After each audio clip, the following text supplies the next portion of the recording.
Man's best friend turned into one of his worst enemies. Another one of its grotesque horrors, the zone is home to a number of species of canine, the most common of which is known to be the blind dog. The product of several generations of genetic mutations since the disaster at the NPP, the common canine of the zone appears to have outright lost the need for eyesight and possesses a now thinning coat of fur. However, the animals appear to have traded their vision for improved senses of hearing and smell, able to sniff out and avoid many of the dangers of their habitat that plague stalkers. As it turns out, eyesight is of little value when most dangers go unseen. Blind dogs travel in packs and are known to deftly avoid anomalies and pockets of radiation with ease. Interestingly, they appear to have an unusually high resistance to electricity. Also, a surprisingly large number of blind dogs are albino, likely as a result of further mutations brought on by the presence of radiation. The zone is also home to a species of canine known as the Pseudodog. Certainly rarer than the blind dog, the Pseudodog can often be seen as acting as a sort of pack leader to blind dogs. However, the Pseudodog can often be seen in packs of its own kind as well. If the Pseudodog is killed, these packs will often retreat. The Pseudodog possesses a number of very strange mutations, so much so that one can only assume that they are at least partially the product of genetic engineering. Select characteristics, like the fact that the creature's cheeks do not quite cover its teeth, as well as the fact that the creature has retained its eyesight, are clear indicators that the mutations are not natural, like their blind cousins. There is also evidence for the Pseudodog having been twisted by the zone specifically, as their eyes glow in much the same way as those of a bloodsucker. Unlike most other creatures of the zone, the Pseudodog is actually capable of being domesticated.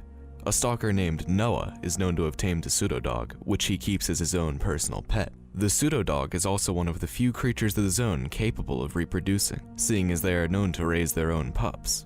The fact that Pseudodog pups look so similar to their biological parents seem to indicate that the mutations seen in the creatures are not merely on a case-by-case basis. Instead, they are members of a species all their own. Both the rarest and perhaps the most interesting canine found in the zone is the elusive Psy-Dog. They appear to be the peak form of what the researchers were attempting to achieve with the Pseudodog, as the Psy-Dog has developed psychic abilities, quite similar to that of a controller. However, the Psy-Dog shares most of the characteristics of a Pseudodog, save for a lighter coat of fur.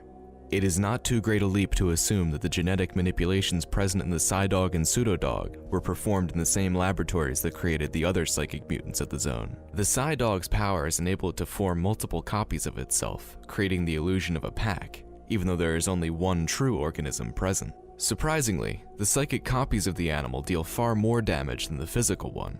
It is best to avoid these images at all costs. As with creatures like the controller, it is common to experience alterations in one's vision and hearing when in the vicinity of a Psy-Dog, such as a light blue hue and a low ringing sound. It is unclear whether the Psy-Dog creates immaterial hallucinations of itself by manipulating the minds of its victims, or if its prowess and psychic abilities enables it to directly create physical copies of itself through localized psi emissions. In combat, Psy-Dogs tend to keep their distance from their prey, allowing their illusions to bear the brunt of the damage while they flank around. If the Psy-Dog is killed, however, its illusions will immediately disappear with a small flash. The same occurs when the creature has left combat. This makes it paramount that, when fighting the Psy-Dog, one should always focus on the real creature, instead of the illusions. Though they may dish out large amounts of damage, it is simply easier to just avoid them and to focus fire on their source. None of these creatures should be too difficult for you to handle, but be wary of their numbers. It is far too easy to be quickly overwhelmed. Pooch doesn't look too friendly.